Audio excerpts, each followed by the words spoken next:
Hello and welcome to On the Other Hoop. It is now just under 48 hours until the tape goes up and a field of 40 runners make their way on the 4 mile, 3 furlongs and 110 yards that we call the Grand National. We're going to be going through every single runner of the 40 strong field this evening, maybe even a couple of the reserves as well, just in case. And to cover that with me, we have no Michael Andrews this year, which may not be a negative in some cases, but we do have our Aintree expert, Adam Webb, and Time Form's Callum Adele. Good evening, gentlemen. So, that's the best start I've ever had. You've complimented me. Oh, thank you.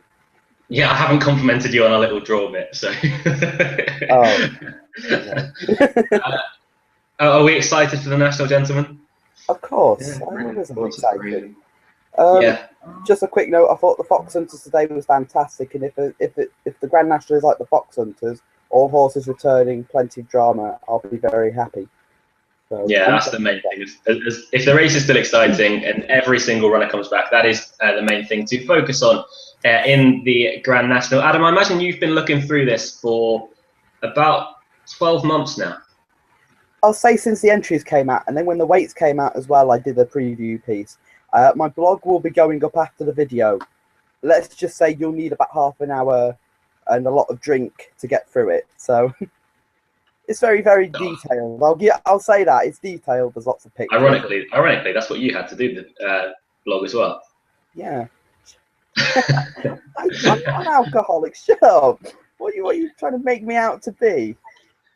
As always, we'd love to hear from you here at On the Other Hoof on what fancy you have for the Grand National, which one of the 40 you're going for, if you're going for a couple or a few in the race. At the end of the video, we'll be giving you what we think the first 4 will be in the Grand National. You can tweet us your selection or any questions that you may have to @OnTheOtherHoof. That is our Twitter tag, and we will answer every single question at the end of the show if you're watching this live. If not, you can comment in the YouTube comment section below the video, and we will try and get back to you. No promises. So you backed the winner last year. Yeah, I'm still living off the glory of it. Exactly. I don't think I can pretty much. You've got 48 hours, bro. You've got 48 hours until we have to give that bit up. Oh. Unless you find it again this year. Which we will. We will.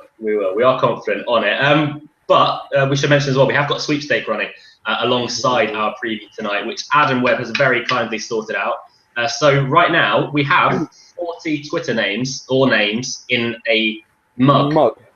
In a Scouts mug. Well, in a Scouts mug because it's Aintree. And at Christmas, we did the sweepstake. I've got the wristband on for T3, who's sadly not here. All 40 names have been put in this mug. I sat for hours. Well, I didn't sit for that long, but I sat and cut all the names up, and they're all in there. And I also got the prize as well, which is a signed copy from David Ashworth of Racing Crazy. I hope it goes to a really good home. So, yeah. I wouldn't mind it going to me. I quite like that. I'm not gonna lie. But we have everything set. We have everything set for the sweepstake. All we need now, Adam, is our first name for the sweepstake. Right. We can give it a shake. Right. And this person shall be given Lord Windermere. Please, God, don't do me. Ash Bradders has got Lord Windermere. You haven't got Lord Windermere. I will be tweeting the sweepstake names from my own account, so not from the On the Other Hoof account. So whatever you get, I will tweet you so you know. If you've got any reaction to what you get, please send it into @On the Other Hoof or to me, and I'll read it out. So yeah, Ash Bradders, you have got Lord Windermere. Congratulations. Not. As we did it last year, we shall be doing it completely by chance on what horse we get to talk about. Each one of us is going to take one horse and we'll do it in turn. So I have drawn Lord Windermere. So Luke shall be talking about Lord Windermere, which is just great. He won the Gold Cup 2 years ago. That does seem to be one of the weakest Gold Cups that we've ever seen in history, personally, but he didn't really perform well whatsoever this time around at Cheltenham. The ground was a little bit softer than ideal. The faster ground will be much more to his liking tomorrow. Saturday. He's visored first time, and Robbie McNamara takes the ride because apparently Davy Russell cannot ride him anymore. He's incapable of that. He's injured anyway, so that would have been enforced for Robbie McNamara to take the ride. He did show up quite well in the Lexus when third. He ran a really nice race that day. He was in front a long way from home, which I don't think is something that would suit his kind of running style. He is one that does like to come from the back, and he's got plenty of horses to pass in the Grand National if he is going to adopt those running styles. I just realised as well, it wasn't the Lexus, it was the Hennessy that he came third in. That last one. Yeah, It's the same race. But he was a good third in the Hennessy. He was in front a long way from home, which, as mentioned, isn't his running style whatsoever. He still remains a very good horse on his day, maybe just short of grade 1 level if he's bumping into very good horses as he did at Cheltenham last time out. He's not without his chances, but for win purposes, I'd look elsewhere. I'd be surprised if he were to make frame as well. That is Lord Windermere. Moving on to the second horse on the list, Adam. Many Clouds. Many Clouds. Okay, and Ryan West has got Many Clouds.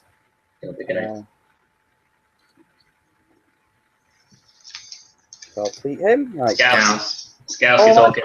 Okay, he's had a really good season. He won first time out at Carlisle. I got him wrong in the Hennessy. I didn't think he wanted a stamina test, and he duly proved that a stamina test is what he wants, with a great performance in the Hennessy. I was concerned about him in the Bet-Bright chase, and he proved me wrong there because I thought he did a really tough race in the Hennessy. And in the Gold Cup, I don't think he's ran his race, but at the same time, I don't think he would have been good enough. I do have some concerns about him. I think he'd get the trip, but my concern is the last 3 years he's been to the Grand National Festival and he's run shockers every time.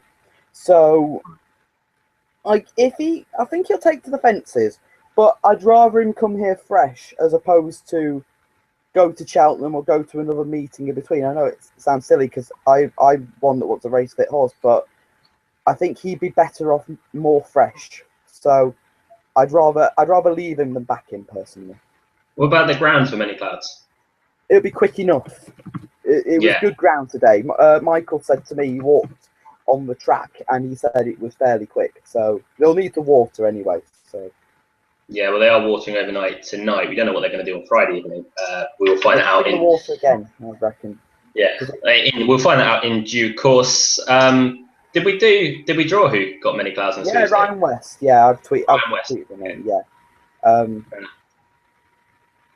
Cool. Okay, third on the list is Union East, Adam. If you'd do the honours. Yep. Well, you got him in this mock draw I did last night, so. I don't think he's the worst one. You don't, and the person. Oh, I've got Union East. Ooh. Now. Oh dear. I don't mind that. I don't think it's a bad one, if I'm perfectly honest. I think Union East has got every chance. Callum, why don't you tell us what you think about Union East? Union East, 7-year-old, which I don't instantly think is not his best, but he seems to, like I said earlier to you, seems to be around forever. He obviously won that handicap. Was it as a 5-year-old when he won at Cheltenham on horrendous ground, or 4-year-old maybe? Yeah, like 4-year-old. If he'd not won that Sandown handicap like he did, and he was coming off here off 148, I'd be interested. But he went up so much for that I think he's just absolutely handicapped out of everything, even when you start. But he's a good jumper and he promises to stay. But I think he'll benefit massively from the having this experience, and he'll do better in future nationals personally. But I mean, he's a Dom Alco. He should stay all day. He looks pretty versatile regards ground. He goes well on very soft ground, but he's won on good to soft ground before. There should be no issue with that. So yeah, I think he's one I'm going to look at for future nationals, but I don't really particularly fancy him for this year. Yeah, it's more of a marker trying to find your way towards Union East. Regards to the future, but for Paul Nicholls and Noel Feely, you can't discard him that much at a price around 25 to 1. Currently is Union East. Next up on the list, another one for Paul Nicholls. Sam Twist and Davis taking the ride. It's the stable's first string in the race. It is Rocky Creek. And Alexander Quelch has got Rocky Creek. Now you have to. Well, it's your main fancy for the pair of you. Now, one of you have to draw it out. We'll both talk about it. We'll both talk about it in Rocky Creek. That was a firework. Whoa! Someone is happy with Rocky Creek. He's been a completely transformed horse this season ever since having that breathing operation. He was 5th in the race last year. It became apparent that he couldn't really breathe towards the end of his races, so they've given him the breathing operation to help him out. He's run some fantastic races this season. His form's gone absolutely through the roof. A second to Road to Riches, albeit beaten 11 lengths. I think it's fantastic form. Road to Riches franked that when coming 3rd in the Cheltenham Gold Cup. He had a bit of a blip at Newbury in the Hennessy when pulled up behind many clouds. You can forgive that on much softer ground, but I thought his best performance of his career so far came at Kempton in the Bet-Bright Chase when they went a ridiculously fast pace early on. And soft enough ground, his jumping was very good and he stayed absolutely all day. I think that's possibly the best trial I've seen, definitely this year anyway, for the Grand National. And obviously winning the Bet-Bright Chase is when the declarations had come out, so he escapes any kind of penalty for that. So he gets to run off a mark of 154 once more, which makes him a very, very well handicapped horse. He proved he can jump around the course last year. He proved that it goes on good ground.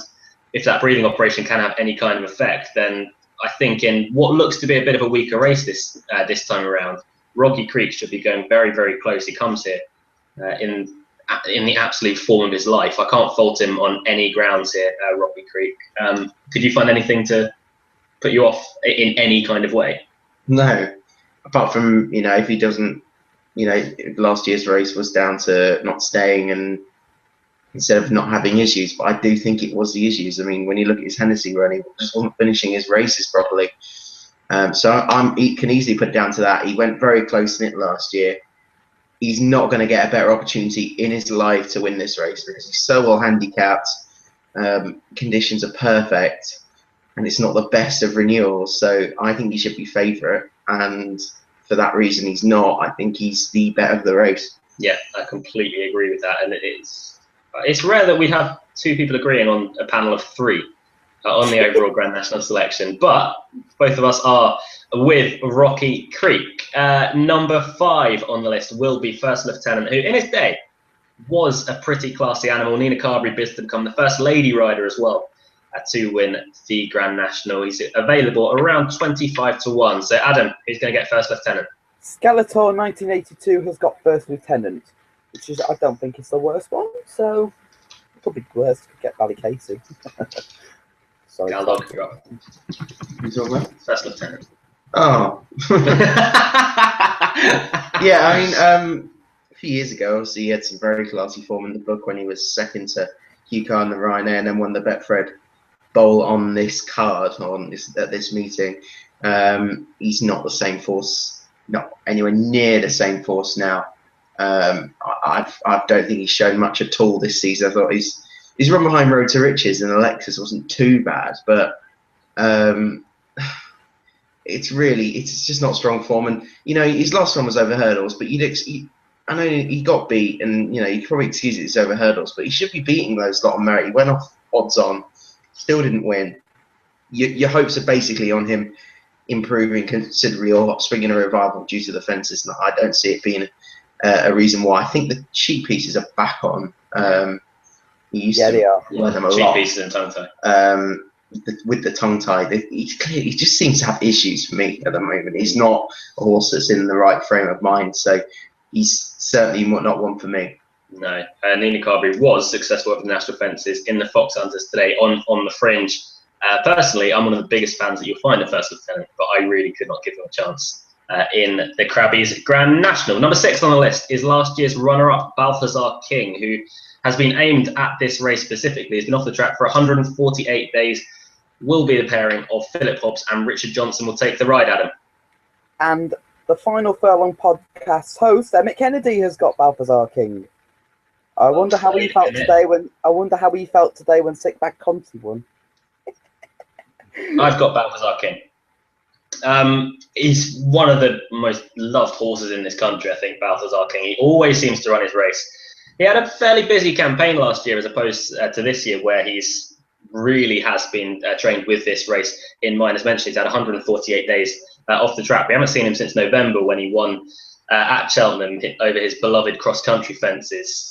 He missed the cross-country at Cheltenham and didn't take in any kind of prep whatsoever. You could view that as a bit of a negative. You could also view it as this is the Grand National and Philip Hobbs will have him trained to 100% and he will leave absolutely nothing off him on the day. So I expect him to come there absolutely on top of his game.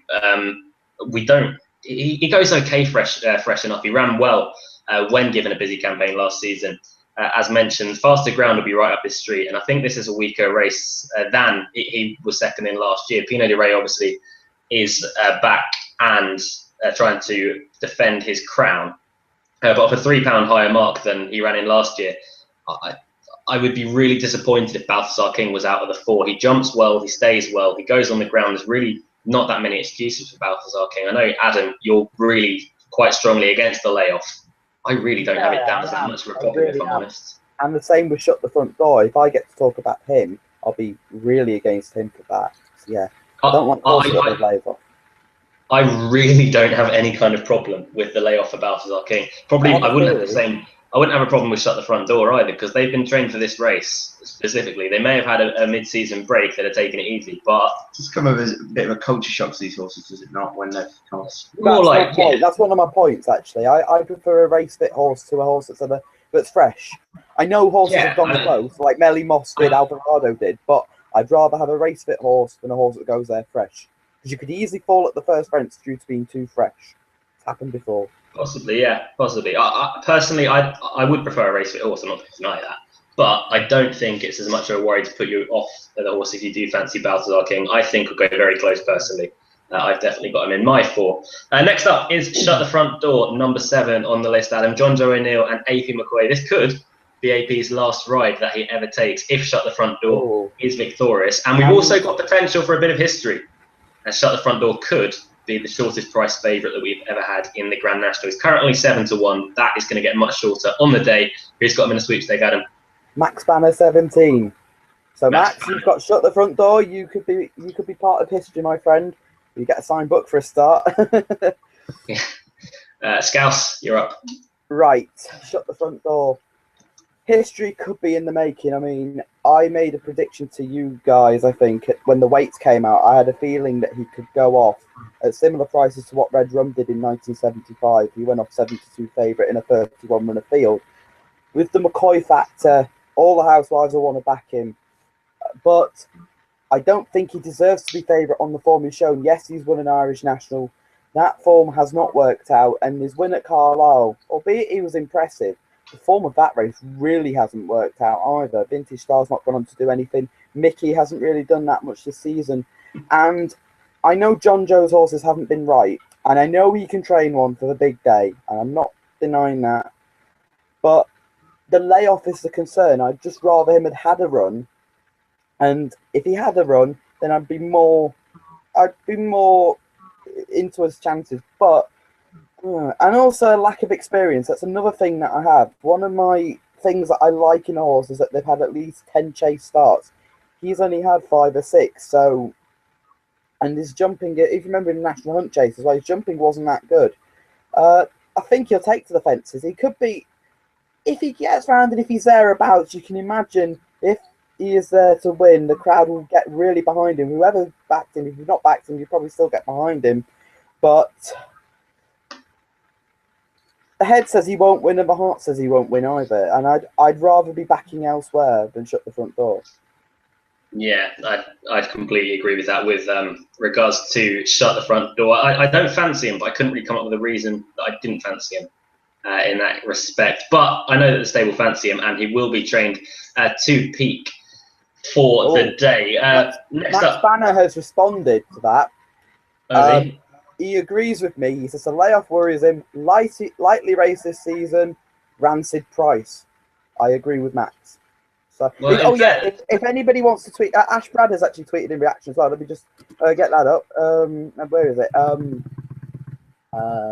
Could be worse. Would be quite a horse to get the Gold Cup Grand National double. Will he be the 3rd horse to try and do it?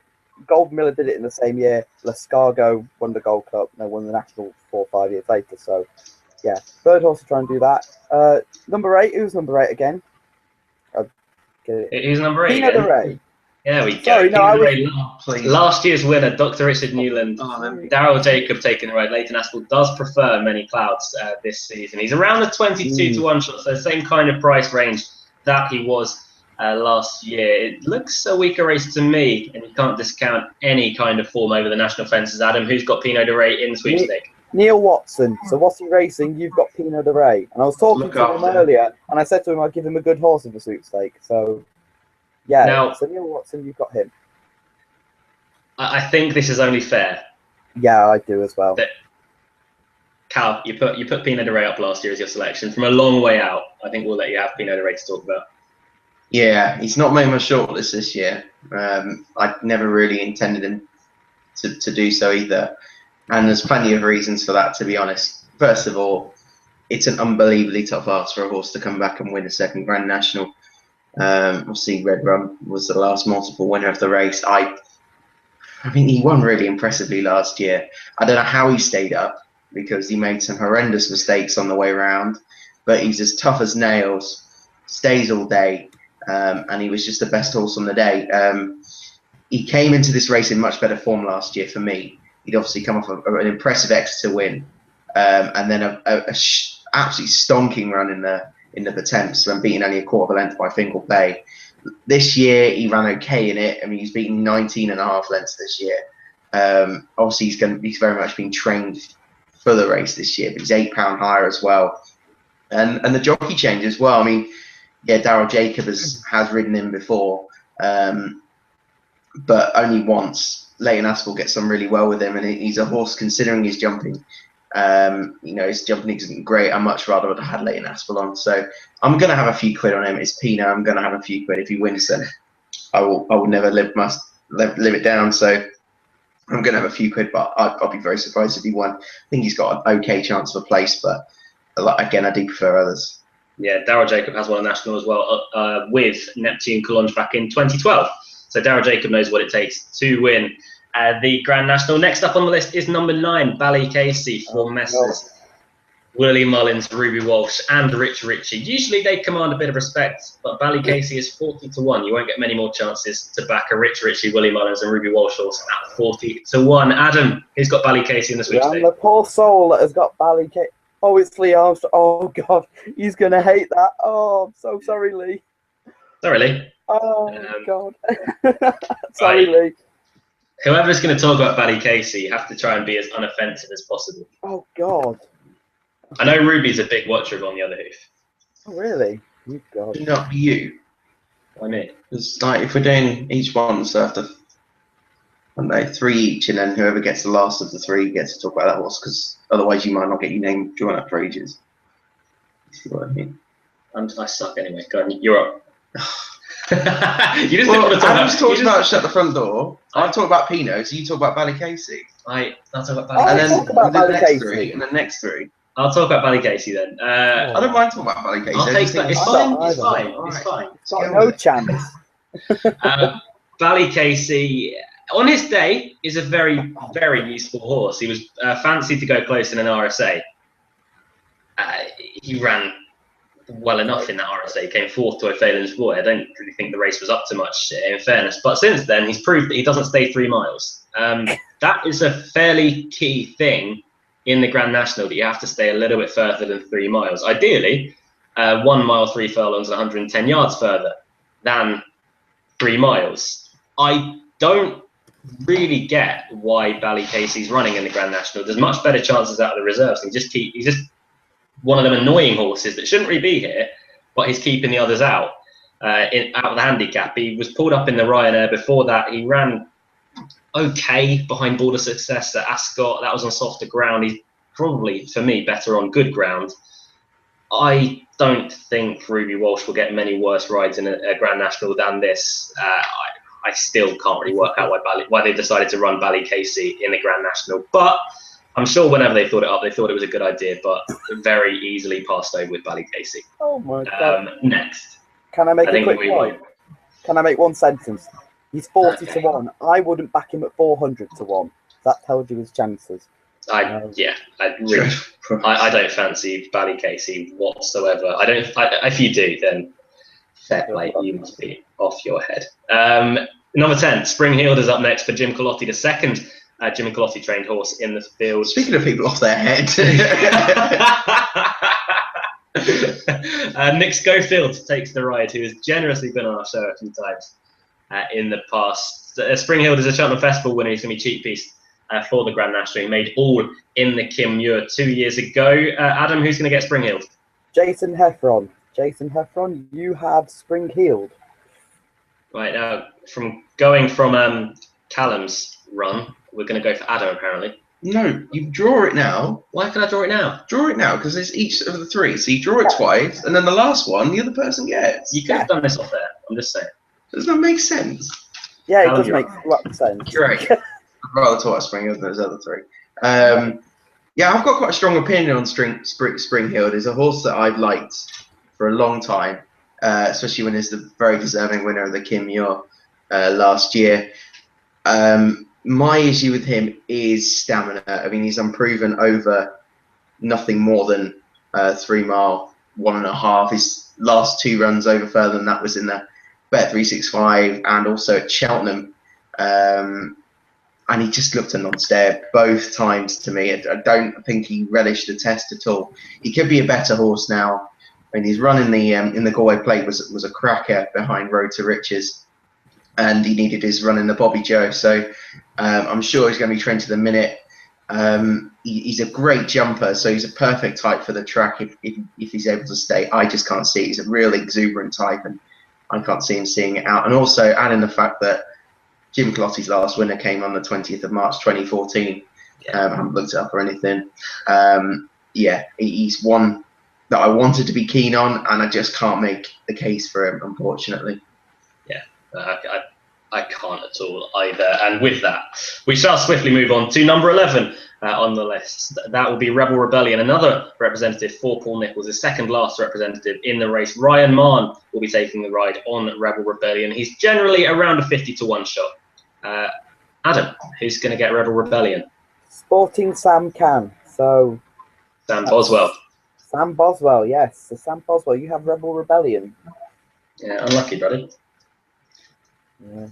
And He's got assistant. It's all great. Adam, you're up. Okay. Paul Nicholls, it's one of these horses that you think has reached his ceiling in his handicap mark, and then Paul Nicholls comes and finds another £5-6 worth of improvement. His last 3 runs have been really good. I mean, Jack Sherwood has ridden him all 3 times. He's got on really well with him. He was second in a veterans chase behind Sol, who's right down at the bottom of the weight. He won at Newbury last time out, and 3 starts ago he won at Ascot over 2 mile 5.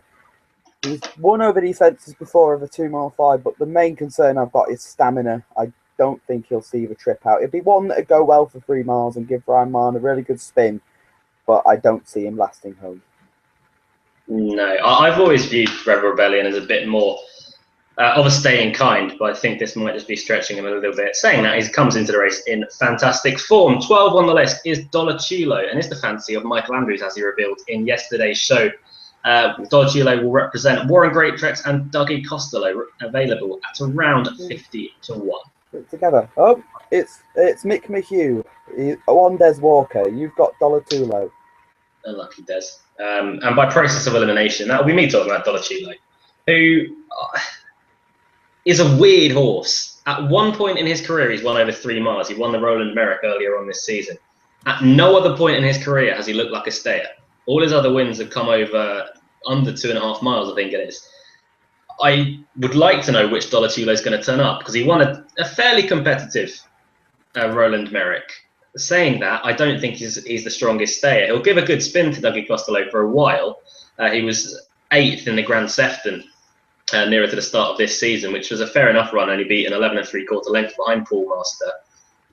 I just can't see him winning a Grand National or featuring in the Grand National. I think it speaks volumes that Gavin Sheehan has gone for the other stable representative in Tranquil Sea. I'd imagine he would have got the chance from Dollar Chulo or Tranquil Sea. Dougie Costello's a more than able deputy on Dollar Chulo, but for win purposes, I really cannot see why Michael fancies Dollar Chulo whatsoever. But good luck to him nonetheless with Dollar Chulo, which brings us to number 13 on our list, which will be Montparan, the last representative for Paul Nicholls. Sean Bowen taking his first ride in the race. He only qualified last weekend to ride in the race with a chase win on Virac. He's again available around 50-1. Adam. Jason Heffron tweeted in. He says, could have been worse, could have been pulled out one earlier. Hashtag Ballycasey as a dog. Montparan. Steve Mullington. Muldog, you have Montparan. He won't be seeing this until he gets home, but I'll tell him tomorrow at AJ. I only saw him for 5 minutes today. He disappeared. So Lucky Yeah, him. so Molly, you have Montparan. Are you going to be okay with me talking twice? Or Yeah, we okay. can deal with that. Yeah. Montparan again is a weird horse as well. He's more quirky than weird. I think weird might be a bit more harsh on him.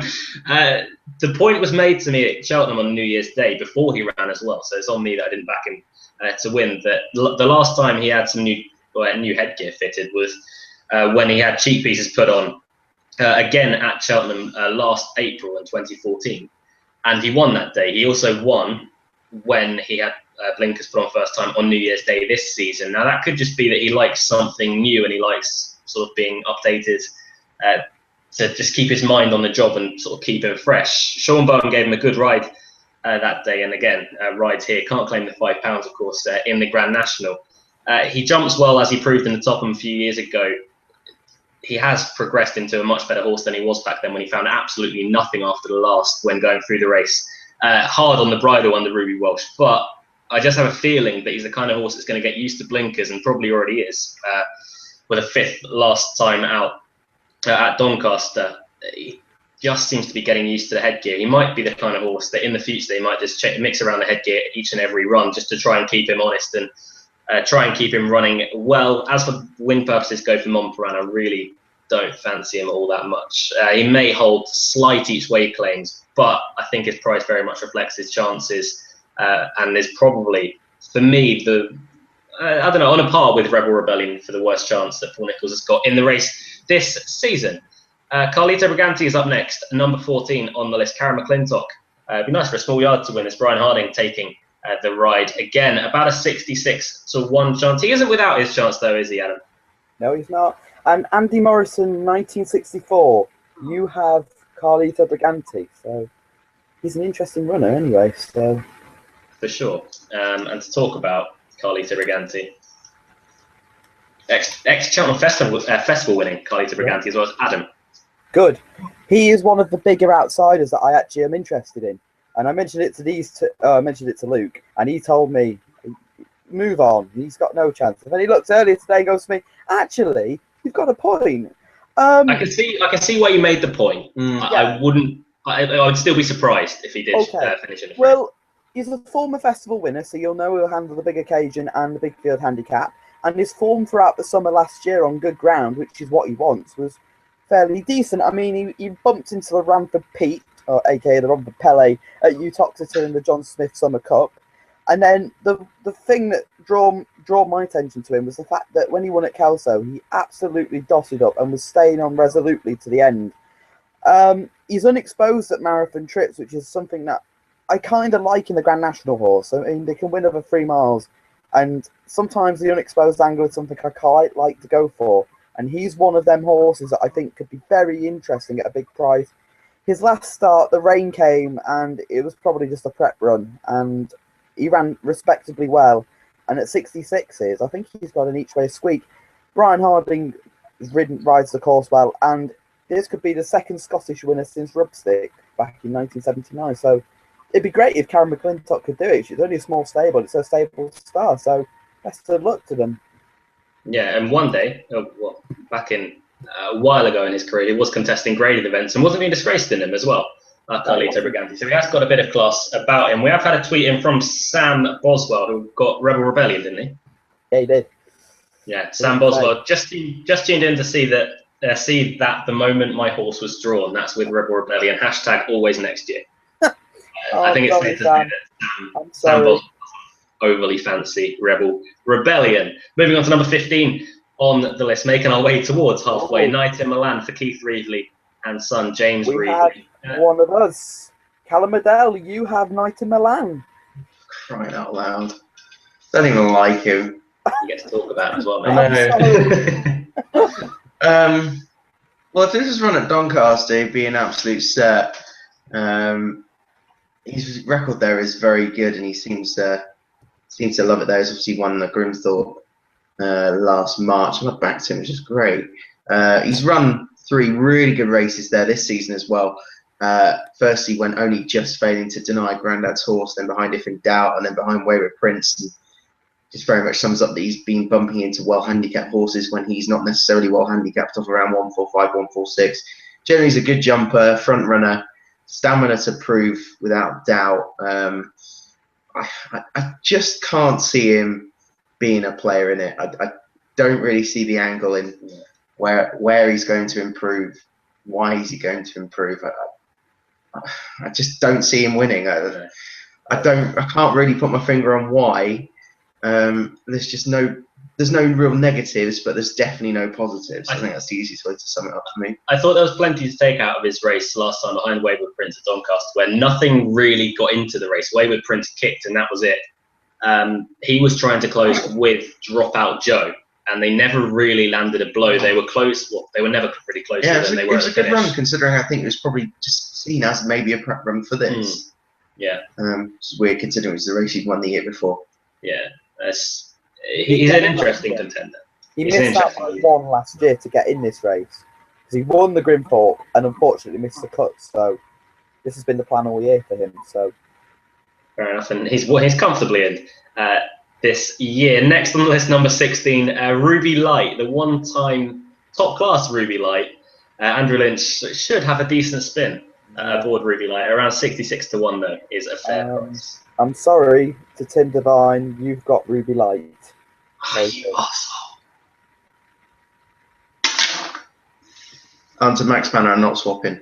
I'd rather have him than you got. Oh. Okay. I'm talking about Ruby Light as well. Oh, that's so annoying. As I mentioned, was a one-time top-class 2.5 mile chaser. He doesn't get a yard past that, really. He didn't stay 3 miles in his prime. He doesn't stay 3 miles now. He's another one like Ballycasey. I don't get why they've really bought Ruby Light here. As mentioned, Andrew Lynch will probably have a decent spin around because he's a very solid jumper, Ruby Light, for half the race. But then stamina should begin to kick in. And that's really where his race should be run. I'd be absolutely flabbergasted if Ruby Light was good enough to even make the first 10 in this race. Or finish, yeah. He's probably a prime candidate to pull up Ruby Light. He won't stay. His jumping's good, no problems with that. But as mentioned, he didn't stay 3 miles in his prime. He's not going to stay 3 miles now. There's no reason that this race will make him into a stayer just because he's here. The ground will be fine. Let's move on to number 17 on the list. I'm now grumpy. The Druid's Nephew is number 17 on the list. Won at the Cheltenham Festival. Neil Mulholland has taken over training him at the start of the season and has improved him beyond all recognition. Aidan Coleman has a pretty good ride this year, and the Druid's Nephew is around 14 to 1. Bones Skeletor, who got first lieutenant, said, "That's an interesting one. Cheers, Adam. Now, the lucky person that has got the Druid's Nephew is Hattie Fuller. Mega fans got the Druid's Nephew, and I know that she likes the horse's chances. So, you want to swap, Hattie? Scouse, you're up. Well, I was going to be up anyway because this is my main fancy for the race. Now, if you'd have said to me this time 12 months ago that my main Grand National fancy was going to be the Druid's Nephew, I would have laughed you out of the room. But this season, he's gone to Neil Mulholland. And Neil Mulholland has done unbelievably well with him. He's improved in 2 stone. And he won first time out at Huntingdon. He was really impressive.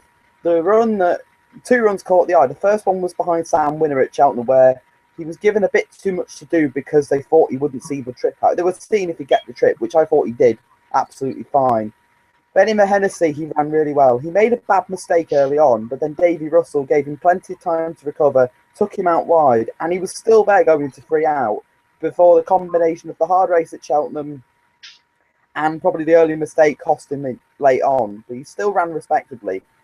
He then ran on Trials Day. This is where he caught my eye for Cheltenham, where I looked at him in the Cleve Hurdle and he was a good 5th behind Safi the Rur, and I was really keen on him for Cheltenham, and he was one of my better handicap bets of the week, and he duly obliged. I wasn't sure about him for the National. When Tom Segal put it up for price-wise, and I think it's a really good shout of him. I think he got 50s, and he's now, look at the price of him, he's 14s. But the way he won at Cheltenham, he won so comfortably, and I just think that his jump. He's now jumping well. I think he'll get the trip. Aidan Coleman, although he doesn't have the best national record, he has a good record over the fences. And Neil Mulholland, a very astute operator, I think he's got a huge chance. And the Drew's nephew is my idea of your 2015 Crabbies Grand National winner. Good luck with the Drew's nephew, Adam. By process of elimination, you'll be talking about Cause of Causes. He comes here in very good form after winning the 4-miler at the Cheltenham Festival. Gordon Elliott had 2 winners on day 1 of the Aintree Grand National meeting with Clarkham and Tagliatelle. Paul Carberry's taken a ride, and he's relatively around 16 to 1. Jackie Kingdom, you've got Cause of Causes. And I'm just going to resent everyone that's got a better horse in the sweepstake than me now, which is everyone. By who gets that French horse, unlucky.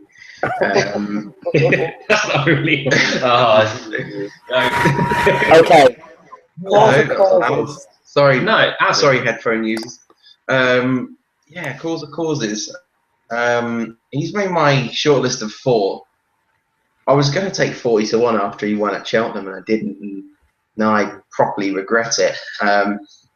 Yeah, I mean, if this horse wins, it'd be remarkable because his horse not long ago was winning Ladbroke hurdles for Gordon Elliott and winning them very comfortably. And if you'd said to me then this horse will go off such and such price for a Grand National and win a National Hunt Chase, I'd have called you crazy. But yeah, I thought he won quite nicely last time. I'm still got doubts about the trip because that day it was very much an emphasis on speed. I thought, even though it was over 4 miles, they didn't jump the last fence. They didn't particularly go that fast, and he kind of, when it came to decide who won the race, he just had enough speed to do it. But he clearly is one of the most versatile horses around. He's only 7, but he's such a versatile type. He goes on any ground.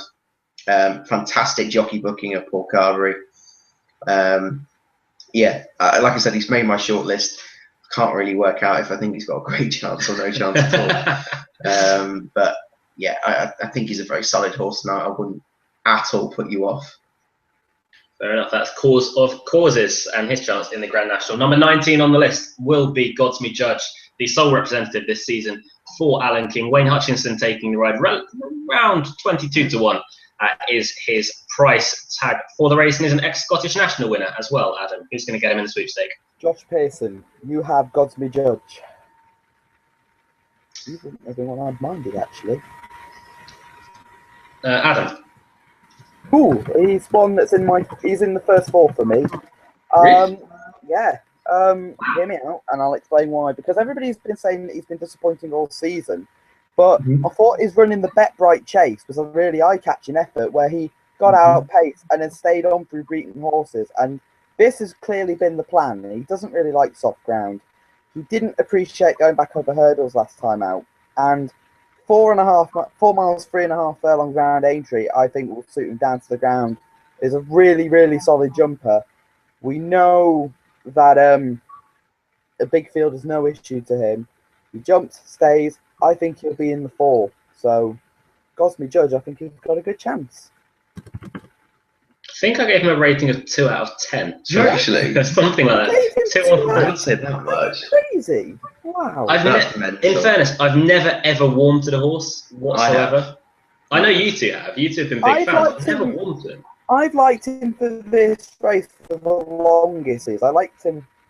I think at the start of the season, when I was asked for a Grand National fancy, apart from bloody Cantlow, he was the other horse that was the more solid option. So. I really do not fancy him whatsoever. Moving on. Before we move on, Lee Armstrong is confused. I said sorry to him. He's like, "Why are you sorry?" I don't understand. Then what's the context of mentioning him to me? Have I drawn him in a sweep or something?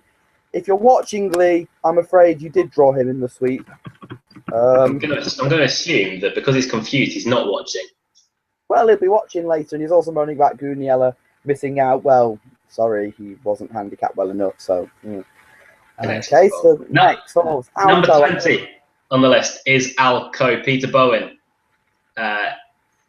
He's just sent me Lee just sent me a tweet saying, "Is there a sweepstake?" He has to be entered, and I said, "Yeah." Keep up, Lee. Come on. Peter Bowen's sole representative. Jamie Moore is on the sidelines, injured. So Dennis O'Regan steps in for the ride. 25-1 is Alco's price tag. Getting him in the sweepstake is Bramona Tipster. You've got Alco. I feel very sorry for you. Ooh, not one I particularly like. Callum. Alco. Yeah, we deliberated quite a lot earlier about Alco because he's just that kind of horse that I think in a year that is quite open, he just reminds me of that such as like Aurora Zoncourt-esque horse of a horse that's proven himself over this trip, obviously winning the Scottish National, similar to Aurora Zoncourt went very close in the same race. Thought he was fairly taking that day, and he remained unexposed over this sort of trip. His last 2 runs over hurdles have been pretty decent as well, behind Call the Cops and Binge Drinker. Also, that latter race is the one that Godfrey Judge runs such a poor race in. So, I mean, I can't really have Godfrey Judge, to be honest. I just don't think he's any sort of form. But Alco, I think, is. The worry for me, I think Adam's the same, is that Beecher Chase run where we watched it earlier and his jumping was dreadful. Peter Bowen took more positives out of it than I have. And he could easily have been due to the ground. I mean, he's much better on good ground. So he might jump better on this better ground. But that is the issue for me because he just showed no aptitude whatever to it. He looked like he was struggling from an early point. He looked very awkward. So that is the main issue, is jumping. But if he gets into a good rhythm, then there won't be many more staying on better. So he's not one I can rule out totally, but he doesn't make the final 4. No, I can't say he made mine either. 21 on the list is Monbeg Dude, another national winner with the Welsh national in the past. Michael Scudamore trains. Liam Treadwell takes the ride. 40-1 is about his price tag. He was 7th in the race last year. My tent or yours is Monbeg Dude. He was his main fancy last year. I don't think he fancied him this year, so sorry, Michael. I'm going to be talking about him, and I can make a decent case for him, I think. He's been in good form all season, albeit on softer ground. That's probably one of the things that's going to go against him here, because he's not really a good ground horse, despite him running okay last year.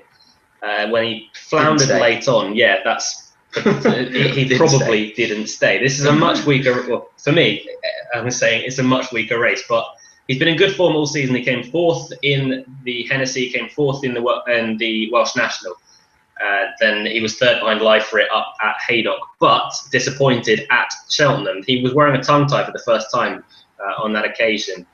And in the National, on Saturday, the tongue tie is disposed of. Now, you could take it 2 ways. Either he was out for a run for the Grand National, maybe he really didn't take to the tongue tie and he absolutely hated it. That's another way of looking at it. They take it off, so it'll be interesting to see how he goes. We know that he can jump around the fences, which has been one of his problems in the past, a few sloppy jumps. Liam Treadwell takes the ride. He's ridden the winner of the race before in Mon Mome. So I think Monbeg Dude is one of the more live outsiders that you could find at around prices of 40-1. I would just prefer a little bit of rain for him in the ground, which he's not going to get, unfortunately. But it wouldn't surprise me to see Monbeg Dude run a good race. Up next, Corin Wood for Donald McCain. David Casey taking the ride for Donald McCain. 66-1 is his price tag. Adam, he's going to get Corin Wood. Before we do, just to read a couple of tweets out. Jackie Kingdom, the cause of causes, could have been worse. Thanks, guys. Lee Armstrong finally realises, oh, crumbs, what's the price in the event of a falling Avon moment and he wins? Are you more likely to see pigs fly to the moon than that happening? So Wait, sorry. If there's a Foyne Avon moment, Ruby Light and Bally Casey are going to have an amazing battle. No, still won't stay. Yeah, they'll still pull up, but... And Tim Devine, who got Ruby Light. Oh, coincidentally, don't think I'll start counting my winnings. Oh, I'm sorry. He didn't get Ruby Light. I got Ruby Light. No, he didn't. Tim Devine got Ruby Light. You obviously weren't listening. Tim Devine got Ruby Light. You're still in this. Am I? Yes. I was going to say. I mean, you were like, I didn't think. Tim Devine got Ruby Light. Yeah, you're still in, and there's lots of worse horses in there. So I didn't get River Choice. I am certain that you said that I have Ruby Light because you apologised. I am delighted. I apologise to Tim Devine. I don't care. Anything is better than Ruby Light. Something really bad now. Okay. Anthony Sherratt has got Collingwood. So I get to see Ant tomorrow. I'll get his reaction. I'll probably tweet reaction as well. Yeah, Anthony, you've got. I want to talk about this one. Yeah. Callum's up. Right, we'll keep it short. No. It's trained by my least favourite trainer. It's ridden by one of my least favourite jockeys. Yeah, obviously, you know, McCain's have a big association with the race, but he's been out of form or just not at the same level that he has been for a long time. He's shown a bit of promise as a novice when he won his first 3 starts, but clearly put in his place in the RSA, albeit he went off way too quick with Anacotti. Since then, he ran okay in his first 2 starts, but ran a shocker last time out in the Peter Marsh when he went off favourite. I can see him taking to the test somewhat, but McCain Casey is just not a partnership I want to be backing international. And he'd be a shock winner for me. He'd be a huge shock winner, around 80 to 1 for Corin Wood. Up next, 23 on the list, is the Rainbow Hunter. Good luck to Ollie Bell, who owns part share in the Rainbow Hunter. Kim Bailey trains the Rainbow Hunter. He was responsible as well for Mr. Frisk all those years ago. He still holds the course record. David Bass has been a jockey in form recently. He's taking the ride on the Rainbow Hunter with Nick Schofield riding Spring Heeled and Aidan Coleman riding the Druid's Nephew. 66 to 1 is his price tag. Adam, who's got the Rainbow Hunter? 2014 Racemakers leader John Hanley has got the Rainbow Hunter, so best of luck with him, and also best of luck to Ollie as well. So if he's watching, so I don't know if he is or not. I've got the Rainbow Hunter. I can make a nice case for the Rainbow Hunter, I think. I fancied him to go well in it last year, and he hasn't completed in 2 attempts around the national fences. However, last year I don't think we can really blame him for it. As Mountainous was getting up from his fall, the Rainbow Hunter had no chance of getting out of his way whatsoever and ended up unseating Aidan Coleman. That wasn't his fault at all. Up until that point, however, he had found a really nice rhythm and was jumping exceptionally well. I don't get the campaign for him this season. He's only had 1 run, and that was at Kempton in the Bet Bright Chase behind Rocky Creek, and he was pulled up. He didn't really seem to fire that day. Also for that, because the entries were out, he now doesn't go down in the handicap whatsoever for it. He wouldn't have wanted to go down too much anyway. I think he'll jump well. The ground will be fine for him. I just have a feeling that his chances to win the race have gone. With the Rainbow Hunter. I mean, he's beginning to get a bit long in the tooth now. He's 11-year-old, which wouldn't be. It's okay for the race as an 11-year-old. Okay, it's like the age, isn't it? 7-year-olds, mate. It's new black. David Bass has been a jockey in tremendous form. He's riding with supreme confidence at the moment. It wouldn't surprise me if the Rainbow Hunter got competitive. I'd say 66 to 1 is a decent price about him, and he'll give you a run for your money, as long as he can stay out of the way of the other horses. 24 on the list is Saint R for Tom George. Paddy Brennan taking the ride. He's around 33 to 1. He has run in the race before when he was 9th behind Aurora's Encore. So Saint R, Adam? Kai Wills has got Saint R. Just on the point, Anthony Sherratt has tweeted in, says, fantastic master trainer. I think he's thrilled with his Colin Wood. I think Adam, you're talking about St. R. He fully deserves his place in the lineup. I remember seeing him at the start of the season at Cheltenham and thinking how well he looked. He hasn't done that well last couple of seasons. The switch of yards has done him the absolute world of good. And he's had a really consistent season. He was 3rd in 3 times consecutively. 3rd at Cheltenham when he needed the run, but shaped really well. 3rd in the Beecher Chase when he made a mistake early on and he was kind of on the back foot, but ran a really good race, staying on. And then was 3rd at Cheltenham behind Montparan and Our Father. He needed to win last time out, and he won emphatically at Castrick. He's been trained for the race. I think he'll find 1 or 2 too good for him, but he wouldn't be the worst one for a place. He was 9th to Aurora's Encore in it 2 years ago when an inexperienced 7-year-old. And he loves this meeting. He'll love the ground. I could see him running a nice race, but he wouldn't be one for me. No, I can see. I completely agree with what you just said about St. R there. For Tom George and Paddy Brennan, next up on the list, 25 across the bay for once again Donald McCain and Henry Brooks stepping in for the ride.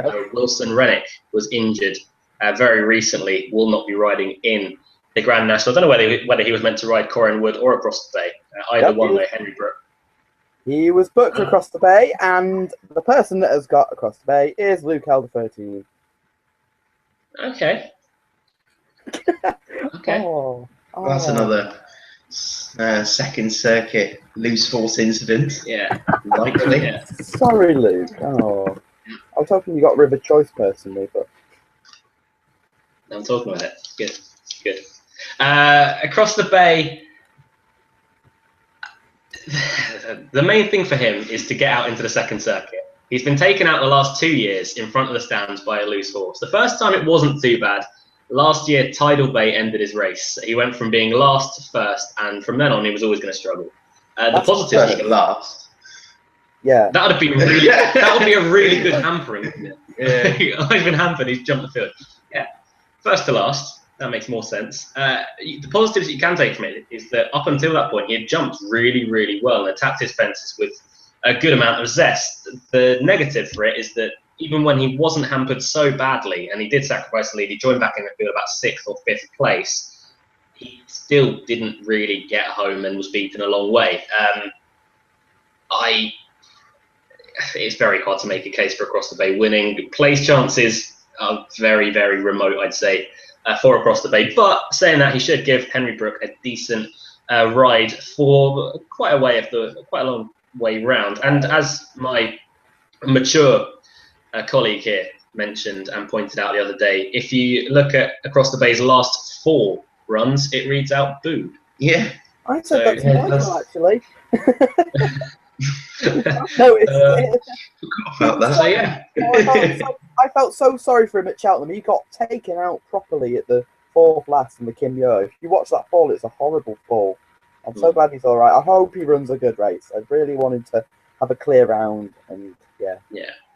Well, 26th on the list is a second representative and maybe first string for Warren Greatrex. It's 100-1 nonetheless in Tranquil Sea. Gavin Sheehan taking the ride. He may have elected to ride Tranquil Sea. No, whether he got the choice. He didn't. He won't. Okay.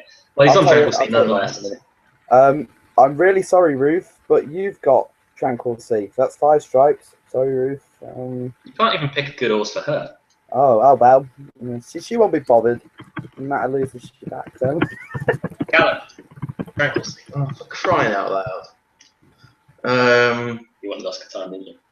I just didn't want Tranquil Sea. Yeah, I mean, obviously a classy horse on his day.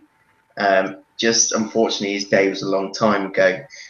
He won the Paddy Power in 2009. He's won 1 Grade 1 and 3 Grade 2s, I think, since then. Recently, I mean, he got back to his best when he won at Doncaster last February, and he won a Veterans Chase, putting his place behind Springhill in the Kim Yor.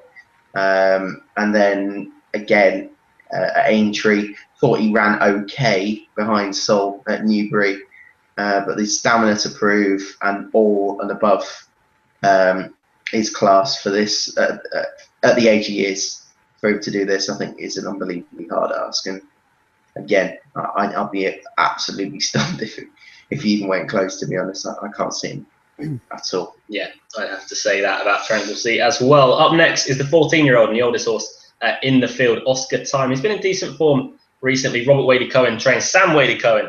His son rides. 50-1 is his chances, Adam. Claire Bredin, who's an ex-race maker, not an ex-race, but a race maker with me. So, Claire, you've got Oscar Time. Adam, you're talking about Oscar Time. He's 14, and no 14-year-old has ever won the Grand National, but Oscar Time doesn't know that for me. I mean, me and Callum were, and you as well, Luke, we were all really sweet on him. Yeah, No, but me and Callum really talked him up in the Beat to Chase, but you sort of agreed with what we were saying. Yeah, he just went with the crowd. Yeah, he went with the crowd. Yeah, he did go with the crowd. Anyway, his record over these fences is really, really good. He was second in the National 4 years ago behind Ballabriggs.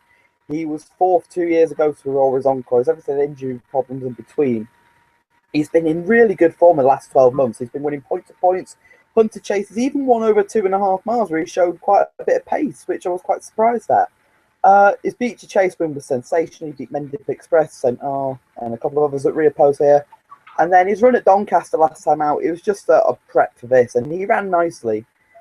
The ground won't be an issue. I could see him going quite well, actually. win purposes, no, but I could easily see him running into a place, and if he could win, it would bring the roof off the stand. It'd be one of them that I will be having a little bit on each way for a bit of sentimentality, and the fact he's a bit overpriced. It's a bit of an insult, really, to the old boy. So I hope he can give Sam a better ride than what Warren gave him today. Yeah, we'd hope so. He's got Rostani Express in the top end tomorrow as well, I believe. How far? 28 on the list is Bob Ford for Rebecca Curtis. Paul Townend taking the ride. Bob Ford is around 100 to 1. Okay, the person that's got Bob Ford, and I feel really sorry for you, is Sam Lovell. Sorry, Sam. I'll tweet your name and say I'm really sorry. But Bob Ford, good luck. Adam?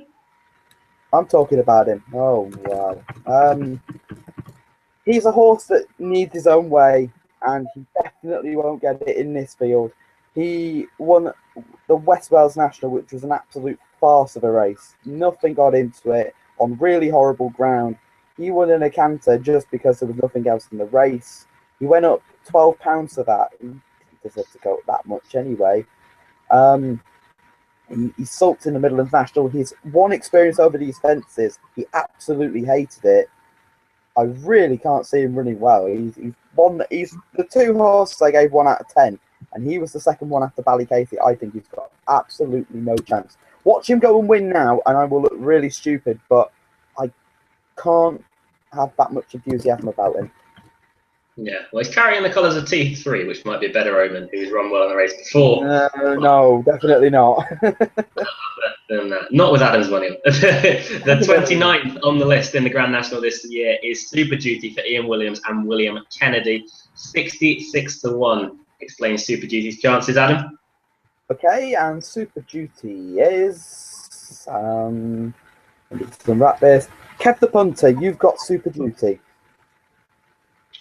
Super Duty. Yeah, I've heard Williams Yard are not without hope for this horse. So they've got off Donald McCain. He's obviously had problems. He hadn't been seen for over a year when he came back at Wetherby, and he ran quite creditably, to be honest, at Wetherby over hurdles, and then took a step backwards last time out behind Wayward Prince at Doncaster and the Grimthorpe. So he's got a little bit to prove now. He's definitely well handicapped on his best form with McCain. Obviously, he was beaten ahead by same difference at Cheltenham of 1-4-2, I think. He's off 1-4-1, so he's fairly well handicapped. But it's a tough ask for a horse that's been very fragile and hasn't really. It just doesn't really massively appeal to me personally. But they're relatively confident. They seem to have him in decent shape, but. You would have to go down as a real surprise winner with lots to prove. Yeah, he seems to be a horse that the same owners had called Weird Al, who again had his problems, was classy on his day. I think he was a bit extreme. Much more. But he ran in this race to no avail. 30th on the list is Wick Hill. I've had reactions of Bob Ford. Am I allowed to swear? Because I've got one word answer. Yeah, bleep it out. Oh, all right then. It rhymes with bollocks. So you can guess what Sam Lovell's reaction was to Bob Ford. The person that has got Wick Hill is QJ. QJ has got Wick Hill. That's Wick Hill for David Bridgewater and Tom Cannon, who I think Tom Cannon's having his first ride in the Grand National. I think he is as well. Good to see him having a ride in the race. He's had a very good season, Tom Cannon. Wick Hill is one, again, that's been absolutely laid out for this race. 66 to 1, I think, does reflect his chances. He's an ex-Ida Chase winner, though, so stamina is going to be absolutely no problem for him. He made a decent reappearance at Chepstow, albeit over hurdles behind Macquarie Ends. That horse is useful, but no better than that. You'd expect him to be improving for it. He fell at Newcastle behind Milborough in the Ida Chase, so we can't really gauge him what sort of form he's in. I know that he was touted up as a Grand National horse previously. He ran on his only visit to the fences. He came 9th behind Chance Du Roy. So he handles them, but for win purposes, I couldn't have Wick Hill on my mind. For each way purposes, They're remote. You could probably blag them if you tried, but I really can't have Wickhill featuring in my mind for the Grand National. Saying that, David Bridgewater's a trainer I have utmost respect for, and Tom Cannon's a jockey that I have even more respect for. For mark of 141, he might be able to do a bit of damage, but it would be, again, a bit of a surprise for Wickhill. 31 on the list is Gasline Boy for Philip Hobbs and James Best. 80-1 reflects Gasline Boy's chances, and I hope Adam doesn't get to talk about this one. I hope I do, because I quite like him at a big price. Okay, after getting Protectionist, who won the Melbourne Cup, Jamie Brownlow now tries the On the Other Hoof double with Gasline Boy, and I wish you the very best of luck. And Callum has got Gasline Boy. Sorry, Adam. Yeah, he's been in decent form this season. I was fairly taken with him at Exeter, and certainly taken with him at Haydock. A probably bloodless victory, that Haydock win from the front. That pretty much sums him up, though, to be honest. He's the kind of horse that loves these small field, soft ground races where he's able to dominate throughout. He really got caught out for me in the Welsh National, where he didn't get the lead. He sulked, ultimately pulled up. I thought he ran a fine race behind Lifer in the Grand National trial. Ran well for quite a long way, and looked the winner for quite a long way as well. But I don't think that was a good race whatsoever. And he still only finished fourth. I can't see him dominating and making all in this field, because I think he wants softer ground anyway. I know he's got form better, but ideally he needs soft ground and everything to go his way. And Mick Fitzgerald, who is biased with everything towards his own things, but even he says he needs his own way. So I think they're here just for the day out, to be honest. Yeah, and it'll be a good day out nonetheless. But 100-1 about Gasline Boy reflects his chances. A 40-1 shot up next with Chance du Roy. Philip Hobbs trains again, and Tom O'Brien takes the ride on Chance du Roy. Before we go on to Chance du Roy, I'd like to make a point. What have you promised to do, what have you both promised to do if Gasline Boy wins the National? What have you promised to do? Never watch the Grand National ever again. No. That'll be one thing. No. What was it? Come on. Street Ground Cheltenham. For charity. Yeah. Yeah, donate sure. Decent amount of money. Whatever turns you on. Yeah, with hurdles included as well. Okay.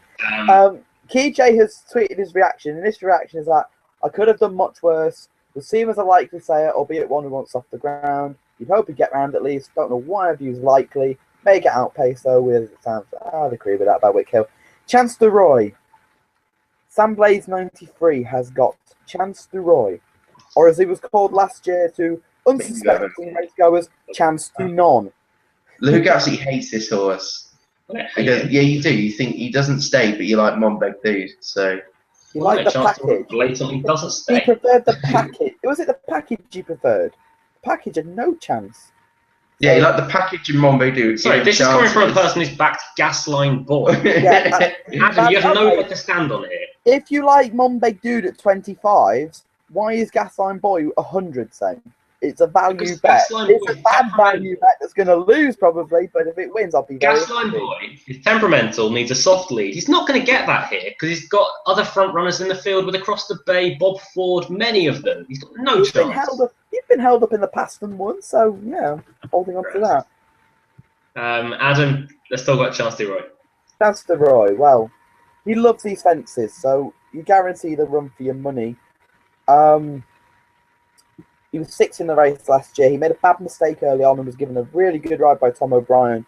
He was banged there across the Melling Road. He's just not seeing it out. 2 runs this season, 5th both times.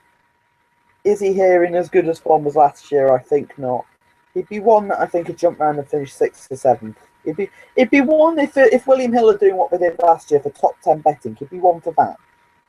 But apart from that, I don't see him winning, and I don't see him in the first 4. Yeah, it's difficult to see that. Next up on the list is Portrait King for Maurice Phelan and Davy Condon that will be taking a ride on the Portrait King. Portrait King. Okay. Pigeon Island. He likes a grey. Pigeon Island has got Portrait King. Pigeon Island's got Portrait King. Yep. I'm going to be talking about him as well.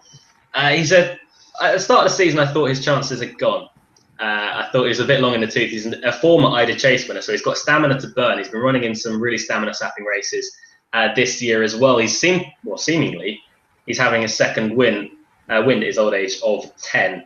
I would struggle really to see him getting involved in the race at this stage. I think he's just going to be one of the ones, much like Sol that we'll get to a bit later, that will get a bit too far behind in the race. I also think that he's had a few pretty hard races along the course of this season. As far as win purposes go for Portrait King, I can easily look over him. As far as place opportunities go, if there's a burnout up front and the pace really falls apart, it could be one to benefit in maybe a very remote staying on 5th, 6th if you've backed him with Bet Victor each way. But Portrait King, I couldn't have on my mind. About 66 to 1. You haven't got to him in your Grand National preview yet. I can strongly issue. No, there's no form at all for him on Sporting Life for Portrait King, thankfully. Okay. But he's a horse. He's had a lot of hard races this year. I can't see him getting competitive in a national. He's been running all right, to be fair. He's been running okay, yeah. And his Ida performance, you can certainly put a line through that because he did way too much too soon. He got rushed along after making a bad mistake. So he stays all day, doesn't he? Yeah, he just doesn't have any class whatsoever. Well, that's his downfall, that he's not very fast, but he will be staying on at the end when the others have cried enough. 34 on the list is Oega Star. Peter Fahy trains Robbie Power taking the ride. 66 to 1 about Oega Star, 100 to 1 in places. Sums up his chances for me, Adam. Who's got him in sweepstake? Okay, before that, I've got 2 more reactions. Claire said cheers and kept the punter for Super Duty. Jesus, don't fancy much chances there, in fairness. The person who's got Oega Star is Jason Herridge. So, Jason, you've got Oega Star. Damn it. Yeah, no. Ran well when he was second to Balbriggan. He ill-fated Balbriggan in the Troy Town. And I thought he ran a really good race as well in the Paddy Power over Christmas behind Living Next Door. I didn't really seem to think why there was any excuses for his last run when he went off favourite and he was just bitterly disappointing. And he's one I didn't really consider much at all for it. Doesn't really appeal as a horse that's going to relish this sort of test. And he's readily dismissed. Yeah, I think that's been. And speaking of readily dismissed. Speaking of readily dismissed. Oh, I'm so frustrated. I don't give him a chance, so. David Cotton's ride, River Choice, 100 to 1, Adam. Who's the unlucky soul that's going to get River Choice? Oh my God, Tom Whoopia. Yeah. There is a goal. Oh, Whoopia, I'm so sorry. Oh. Wow. Adam, you're up. He's got some classy French form from the past. He's won round Auteuil, so jumping shouldn't really be a concern. But he's a bit long in the tooth now, and he is very hard to fancy. David Cotton having his first ride in the National. It's good to see the French coming over, but I prefer them to come over with a horse that's actually got a chance, like Inox or Kelami, or Kelami, how do you say it? The first horse to win the National after winning a claimer. Yes, that is. But then again, Red Rum ran in Sellers, I think, on the flat. Or maybe he ran in a claimer, I don't know. I shouldn't know. He's been Mr. Aintree, but I'm really sorry, Whoopia. I'd love to hear some reaction from you. Oh, he's gonna be having a fit now. Oh, poor kid. Bless. 36 on the list is Caught by Surprise for Emma Lavelle and Richie McClernand. 40 to 1 for a horse that has, on form, won his last 2. Well, you say on form. Tries. So, Sean, you have Caught by Surprise, which I think Whoopia will be when he reads that he's got River Choice. So. Yeah, good one. I've got Caught by Surprise. So I know you're actually getting lukewarm on, aren't you? I'm quite keen on his chances now. Yeah. I said earlier that on form, he's won his last 2. He got gifted his his last win, at Wincanton in the Badger Rails back in November because the young master ran it, won it, then got disqualified afterwards because he was ineligible.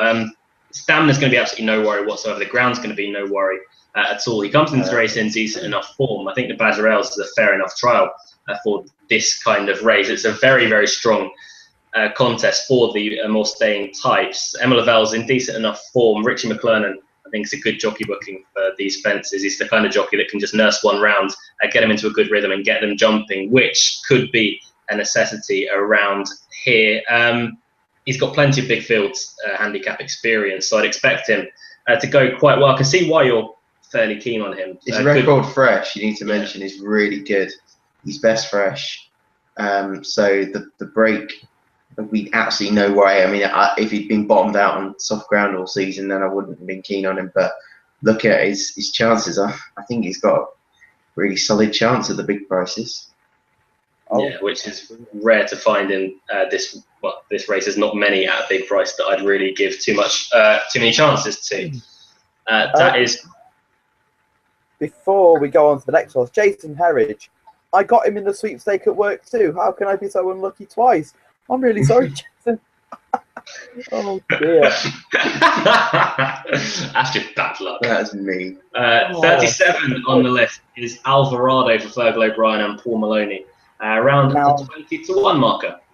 Callum Jones has got Alvarado, and he's an interesting runner. So, Callum Jones, you have Alvarado. And Callum Adele, what are we talking about, Alvarado?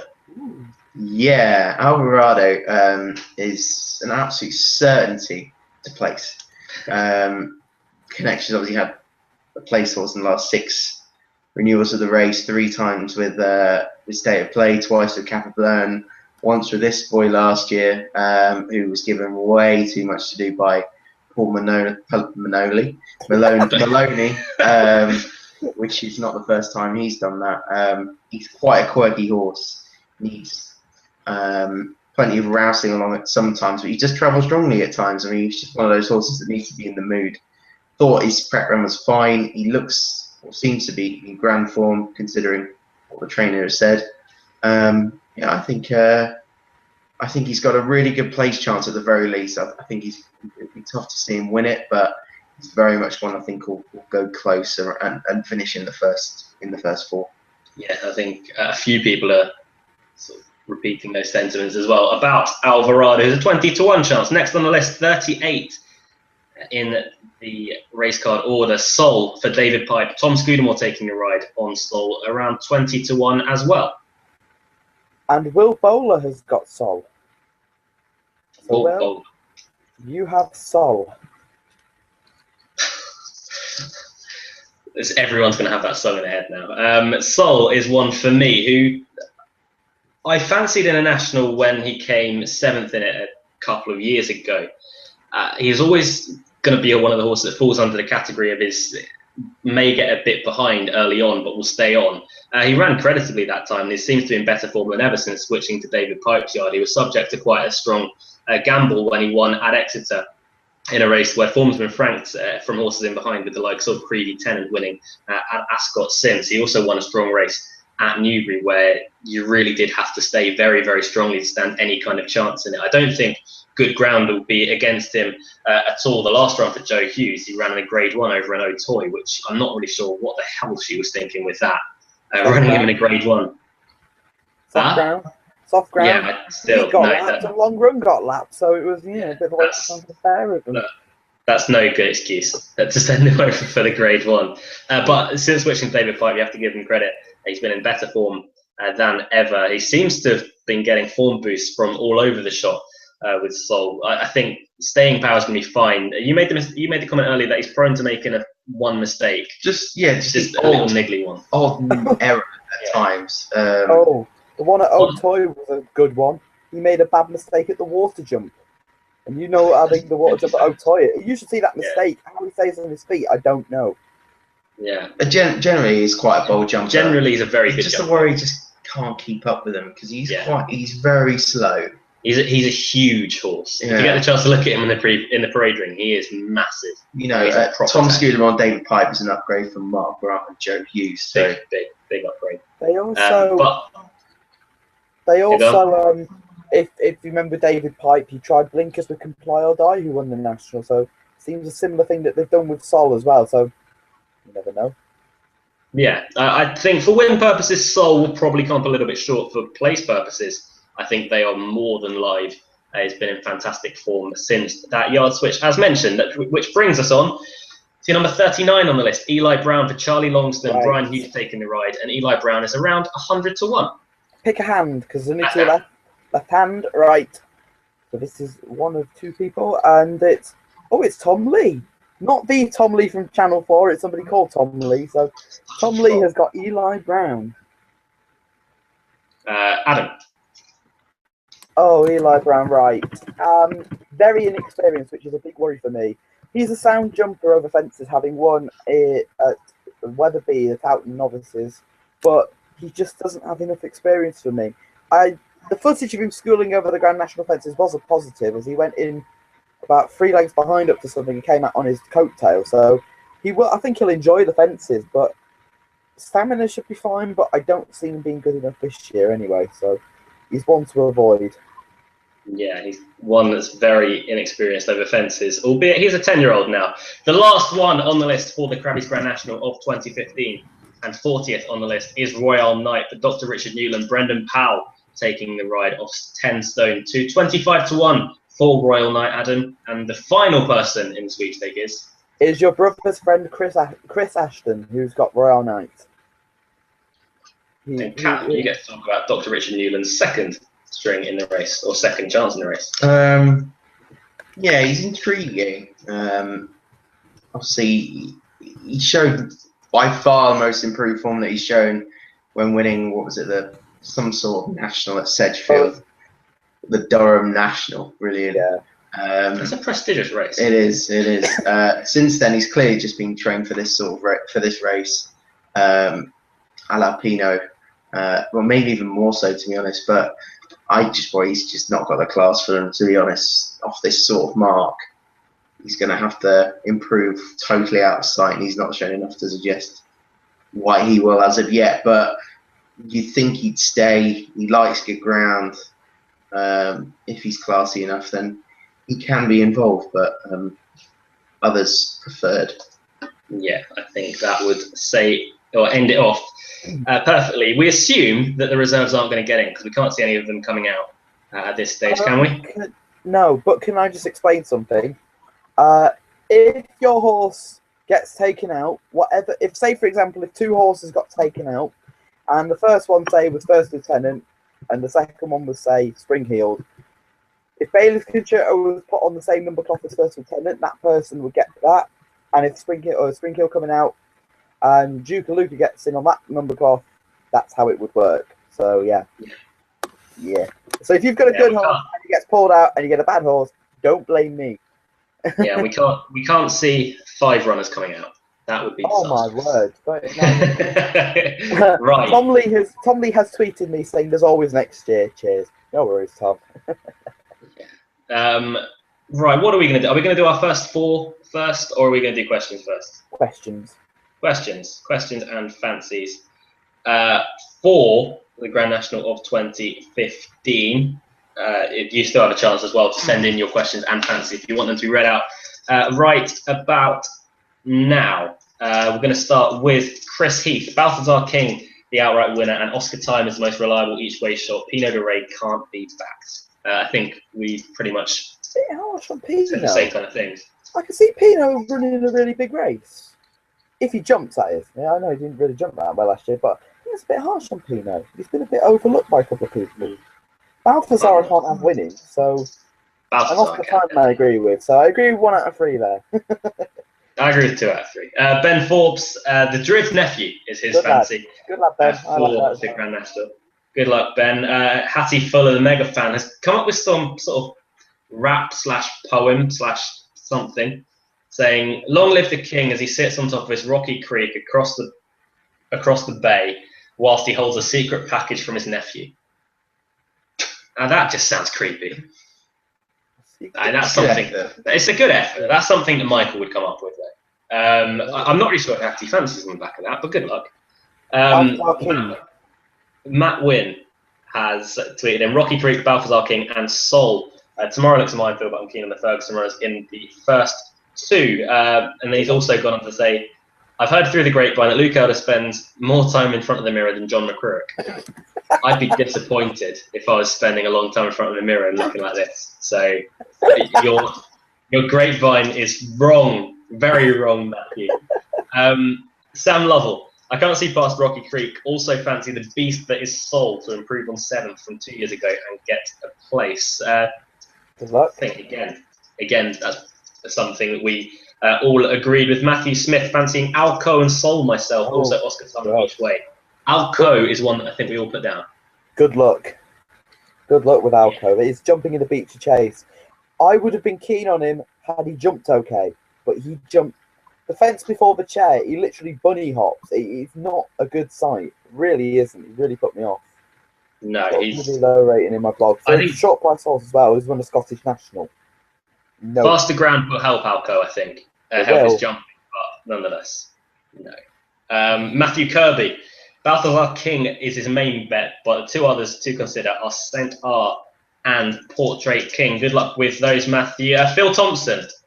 You work with Phil Thompson, don't you? Yes. Now, Phil Thompson has sent us 2 lifetime tweets to On the Other Hoops, and there's been horrific spelling mistakes in both. The first time is your name, and the second time is Saint R, but we'll look over it. Saint R, well, either him or Rocky Creek, or the Druid's Nephew, or Many Clouds. Yep, any one of those he goes for. So good luck with those, Phil. It's got plenty of darts in it. Mark Grayson, Union East, should we care about the stat that 7-year-old hasn't won in forever? Yes. Can it improve under Nichols Feely to be up there? I think he's viable, but I think the 7-year-old stat points to the fact that you need a horse with more experience, and most 7-year-olds that run in the race are relatively inexperienced. He is a rare exception, so he could go well. But him and Cause of Causes are both big exceptions. Of course, they are actually. So if a 7-year-old is going to win the national, it'll be this year. So, yeah, I do. I completely agree with that. I think Union East and Cause of Causes, the reason that most people go against 7-year-olds is because they're inexperienced. These horses definitely aren't inexperienced with Union East. Weird. Cause of Causes. They've been around for absolute ever. Lee Armstrong, Rocky Creek wins, first lieutenant second, Oscar Time third, and of course Alvarado in fourth. Definitely taking the same approach as we all are with Alvarado. I think Jordan has tweeted in thoughts on our first 2 runners tomorrow. Nexius in the opener and Montoya's Son in the top end. Montoya's Son has done so well this season. Credit to Keith Dalglish for getting him back. I think he'll run well. He's ran well in the race before. I don't think personally he'd be good enough, but I can see him running well at a price. Nexius, I think he'll run well as well. So they've got 2 chances tomorrow. Best of luck to them. Best of luck, Team Dalglish. Lawrence Keeling has tweeted in twice saying, really fancy Rocky Creek, but haven't backed. Do you think he'll shorten or drift on Saturday morning with the bookies looking for business? Shorten. On the morning? Definitely shorten. And I think Rocky Creek though. On the morning, I think he'll be slightly bigger. Come race time, he'll be much shorter. 9 o'clock. That gone on him already. The 10 is gone on him, is it? Mm. Yeah. I think he should lengthen in the morning. About, as Adam said, 9 o'clock, maybe even out to 10 o'clock. But once the punters start filling the betting shops, I believe that price will begin to tumble.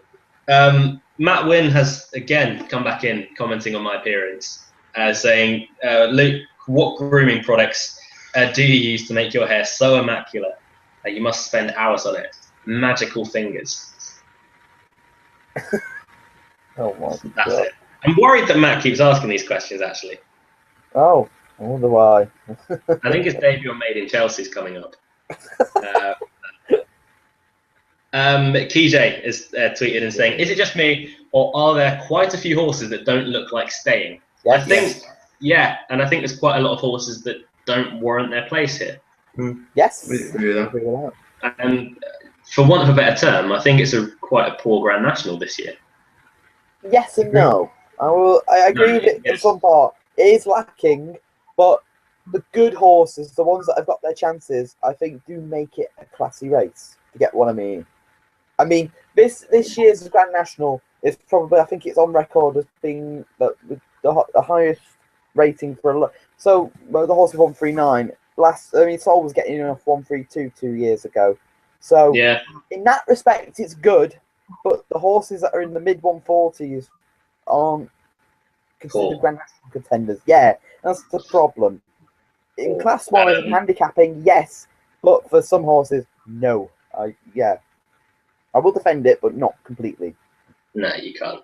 Tom Lee, not the Channel 4 Tom Lee again, has tweeted in Rocky Creek strong win fancy across the bay, each way chance if avoiding loose horses this year. That is going to be his main problem, to avoid the loose horses after Tidal Bay took him out completely last year. Trump Wise has got a question. Which horse sub 33 to 1 is the most overrated by the market? That's a good question. Shut the front door? Possibly. I mean, I can understand that though. Are we saying by price that it's going to be the most overrated? I.e., shut the front door should in no way be a 7 to 1. Hang on a minute. Let me have a look. Ballycasey. Ballycasey's 25s with Paddy Power. He should not be 40 to 1 elsewhere. Yeah, but he's 33s with other bookmakers as well. I'm looking at 40 to 1. Doesn't count. Well, I see 33s and 25s. 10 times the price I've fallen back in. First Lieutenant. I did think First Lieutenant at first. I think Night in Milan. Night in Milan. I would go for, yeah. Night in Milan, definitely. I'm going to side with Ballycasey because he's 25s and 33s in various places. So I'm siding with Ballycasey, whatever Luke says. He's disqualified from my competition because he's 40 to 1 in the place. In a few places. But yeah, I think for me, Night in Milan definitely the most overrated by the market. And Phil Thompson has tweeted in his defence saying autocorrect fails with his misspelling of Santar. We'll buy it. We'll buy it. Right. Adam, have you got any other questions that have been sent to you? No, I've not. Everything has been sent. Right. If you're watching this show live or not live, you can also tweet us with who you think is going to be the first 4 in the market. We'll try and retweet it on the Other Hoof account. And if you're right, then bloody well done. That'll be a cracking effort. But we're going to go through who we think is going to be in the first 4 this season for the 2015 Crabbies Grand National. Adam, why don't you take us first? Okay. Do you want me to go in reverse order or do you want me to go down in? Go in reverse order. 4th to 1st. Okay. 4th, Alvarado. 3rd, the Godsmith Judge. 2nd, Rocky Creek. And your 2015 Crabbies Grand National winner is the Druid's Nephew. Okay. I'm going to go next. Oscar Time 4th. Alvarado 3rd. Balthazar King 2nd. And the winner, I'm going to go with Rocky Creek. And yourself? Cause of Causes for 4th. Alvarado 3rd. Caught by Surprise 2nd. And Rocky Creek.